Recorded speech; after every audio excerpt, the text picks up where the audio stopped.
Hi, this is Mike for Heroic Tactics, and I'm going to show you what I built tonight for my team. Tonight at Dragon's Lair, we have a kind of a special format. It's a modified Golden Age format, 500 points. You can only put feats on characters that do not have special powers, traits, or enhanced abilities.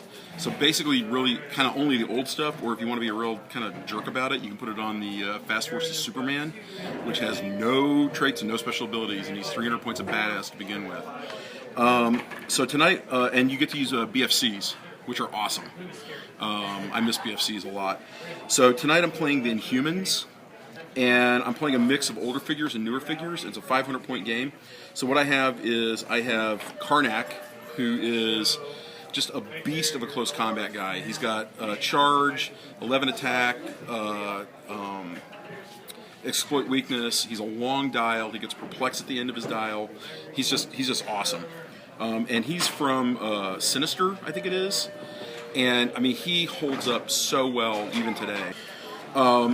This is the rookie Lockjaw from Fantastic Forces. He's awesome because he's a transporter, and he's got 12 phasing, and he is just like he is the click that will not die for 24 points. I think he's 8 clicks deep for 24 points, and he just does not die. And he's got phasing down his entire dial, so you can just bug out of there if you need to. And then I'm playing Quicksilver, who's also an Inhuman because of his marriage to Crystal. And I can't remember what set he's from. He's old. He's 62 points.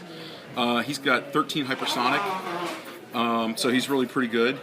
Then I'm playing Skrull, Black Bolt from Incredible Hulk.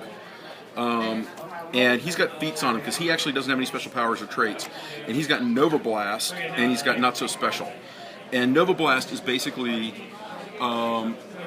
I can use Pulse Wave, and if I use Nova Blast, he takes 2 clicks of damage, but he does full damage Pulse Wave to anybody he's in target with.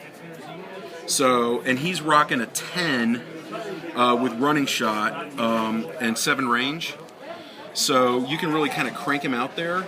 And then I've got Not So Special on him as well, and Not So Special is great because if you have a special power or a trait showing on your dial, his attack value against you is a +1.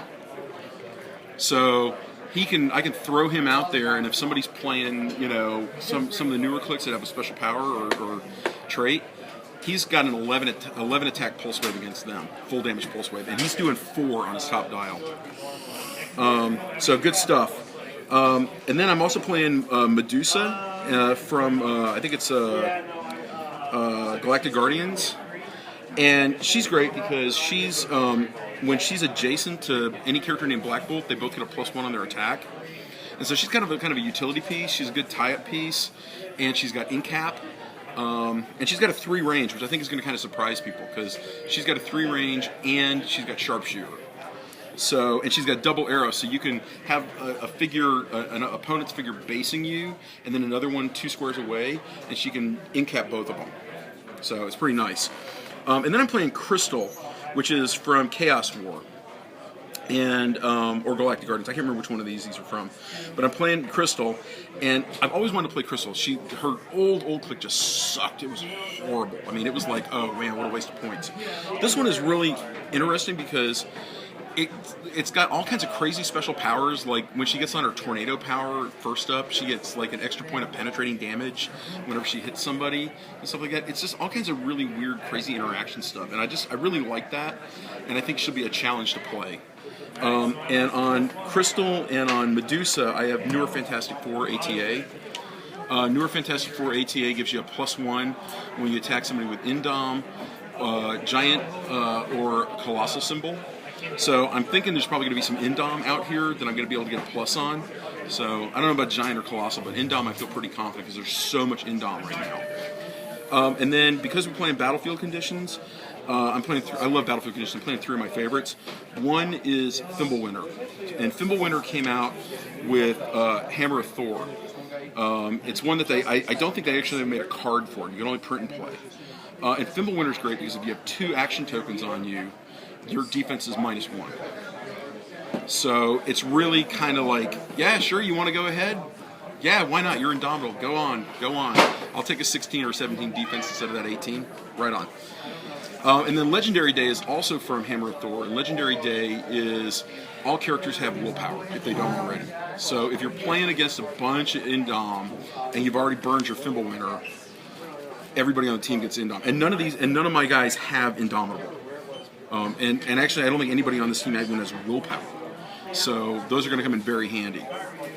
And then the last one is kind of normally I'd play either like a Bright Lights or something like that. I don't ever play Ordinary Day when I do Feats because I'm just like, yeah, I'll take whatever you got, and I'll either cancel it or we'll just deal with it. And normally I'd play Bright Lights because Stealth just jacks everybody up. But instead I'm playing White Noise. And White Noise is a great battlefield condition where if you try to outwit somebody or perplex somebody, whether they're on your team or on the opponent's team, you have to roll a d6, and if you roll a 4 through 6, the perplex does not work, or the outwit does not work. So you got a 50-50 chance of blowing somebody. And the great thing about it is, even if, like, Carnac gets perplexed at the end of his dial, even if he tries to perplex himself and White Noise is in play, I still have to roll it. So I can't just pump my own stuff up. It's still a 50-50 shot. So that's what I'm playing tonight. I don't have a huge amount of range on this team, but I have enough that if I get onto a rangy map, I think I'll be okay. And we're going to see what happens. I think I got enough move here to get people where they need to be. Crystal's got barriers starting out, so I can always protect myself if I need to. We're going to see what happens. I haven't quite decided on objects yet, but certainly going to play Kinetic Accelerator, and I haven't figured out what else I'm going to play. So we'll see how it goes. Thanks, Matt. I'm back for Mike for Heroic Tactics. Inhumans team did great. I went 2-1, got to the finals, and had 960 points.